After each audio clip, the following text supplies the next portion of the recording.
Joel Embiid, off a knee surgery. What, fourth game back? Just absolutely unbelievable that he came back and started playing at an MVP level within a couple of games. And that's basically what we were saying. Once we saw that the knee was healthy in the first game that he came back, we were saying, well, he just needs his conditioning now. And once he gets his conditioning back, it's over for the league again. We're right back to where we were. We're right back to 28-8 with this guy on the floor. We're right back to an 8-1 start. We're right back to the highest net rating in the NBA. Top 2 defense, top 5 offense. Maybe the other way around. We're right back to what was happening in the beginning of the season once he gets that conditioning. And that's what you're starting to see right now. It helps when you're playing, Jalen Duren and the center that the Warriors drafted that was a bust, James Wiseman. It helps. Sure, it helps. Joel could have scored 70 in this game if he really wanted to. He wanted to get his teammates involved a little bit more, get his assist numbers up, got his Jokic on a little bit, got his Joel Magic Johnson on a little bit. And he was going for a 40-point triple-double there. Maybe he stayed in the end of the game because he wanted those 3 more assists. I did notice he came back into the game with 5 minutes left. I thought Nurse was going to keep him out. The Sixers were up 19. There was no real reason for him to come back in. But there's 2 things it could have been. It could have been Joel saying, listen, I almost have a 40-point triple-double. Let me go back in. I want that. And which, if you get hurt chasing a stat, that would be pretty damn annoying, right? But I just like the approach that Nick Nurse takes, that it's like, you can't prevent injury. You really just can't prevent injury. If he's going to get hurt, he's going to get hurt. And I think what they were doing was, you tell me what you think, but I think they were saying, we need to get him to the point where he's playing an entire game, right? Because you get to the playoffs, you get some of these close games, it's not going to be sit in the fourth quarter, Midway through the season, beginning of the season, most of the season, fine. Sit in the fourth quarter every game that we're up by 20. That's whatever. But you're getting closer to the playoffs, and you're trying to get your conditioning back after knee surgery. Yeah, I think they were like, we need to start conditioning him to play full lengths of games, because the only games we've seen him after the surgery, he's pretty gassed in the fourth. So I think that's why he stayed out there, to get more of that full game conditioning and, run until the clock hits 0. And it's just what you have to do. I know some people were like, he shouldn't be out there. He shouldn't be out there. It's what you have to do.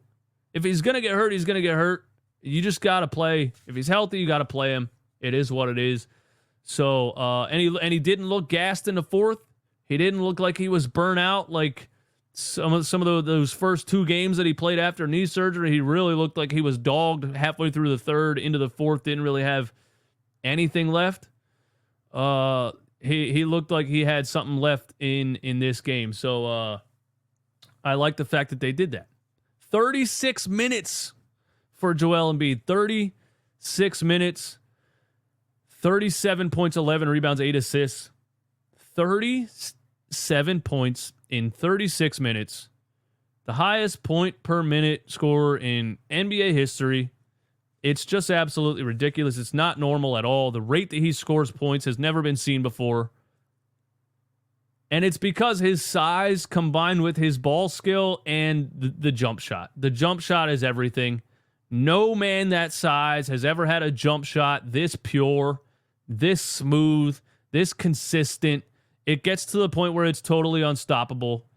And when a 7'2", 280-pound center who can body you in the paint, who can drop step you, who can move you the hell out of his way if he really wants to, can just Kevin Durant you from the top of the key, can just literally dribble you to sleep and pull up from the elbow, and it's butter, that equals him being the highest point per minute scorer in the NBA. He gets on a roll, and he's just completely, there's nothing you can do. Hit 4 threes in this game. Chucked up a couple of them late. His 3-point percentage was really good until I think the last 2 attempts. One of them, he pops out of a screen on an inbound play. What center is getting a screen from Buddy Hield and popping out into the corner to shoot a three off of an inbound? Absolutely ridiculous. The scare that we had, let's talk about that. Let's talk about the scare that we had from Joel Embiid today. In the third quarter, Nicholas Batum drops a little lob pass over the top like he normally does. They do that high-low action, and Batum's usually on the money with it, trying to keep it far enough away from the defense to drop it in there. Threw this one a little too far.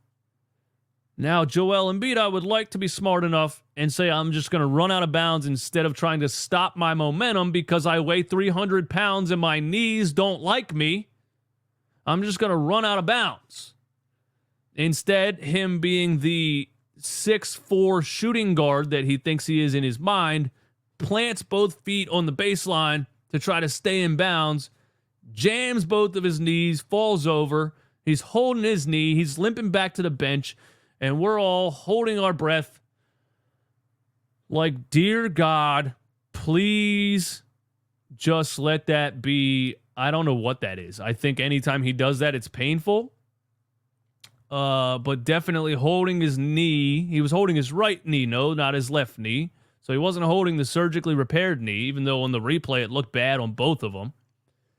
Holding his knee, limps back to the bench. But that's just, he's the size that he is, and he plays the game the style that he plays it.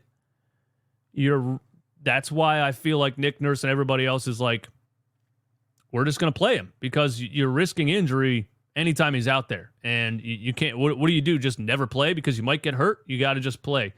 But that play had us all holding our breath. We didn't like that, okay? We did not like that.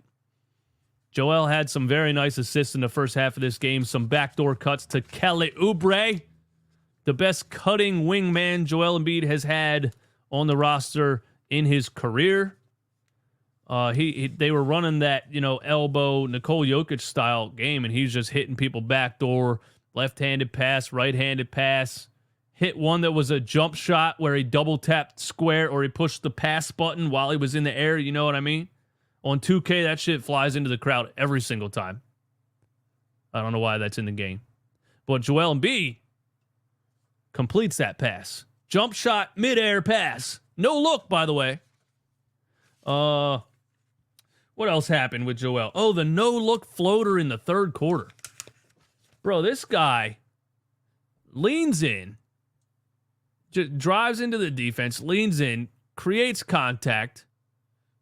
I don't know if you say it's a foul. Obviously, he was trying to draw a foul. I don't hate the officials not calling that because it's annoying when NBA players are just looking for a foul and not really trying to score. But he draws the contact, throws the ball behind his head from the foul line, and it goes in. That would have been the craziest and one I've ever seen if they would have called the foul. They didn't call the foul. But, I mean, he has everything. Now he has no-look floaters? Now, if he doesn't get the call from officials, he has no-look floaters now, bro. He can just, behind his head from the foul line, what can't the guy do, man? What can he do, man? We had a Joel Embiid B-ball Paul lineup at the end of the third quarter. And Joel had an accidental alley-oop to Paul Reed. He had an air ball to floater, and Paul Reed put it back in. That was nice. But that B-ball Paul Joel Embiid lineup, I think that's interesting. It's the second time Nick Nurse has done that now since Joel came back from injury, and I think it's Nurse trying it out and Nurse saying, if this works and we're in a playoff game where we're getting out-rebounded by 1,000, like probably will happen against the Boston Celtics, then maybe you do that. Maybe you go Embiid, B-ball Paul, to try to shore up the rebounds a little bit more, shore up the paint defense a little bit more. So you got that Paul Reed, Joel Embiid lineup in the third, and that is exactly when the Philadelphia 76ers made the run they made to put the Detroit Pistons away.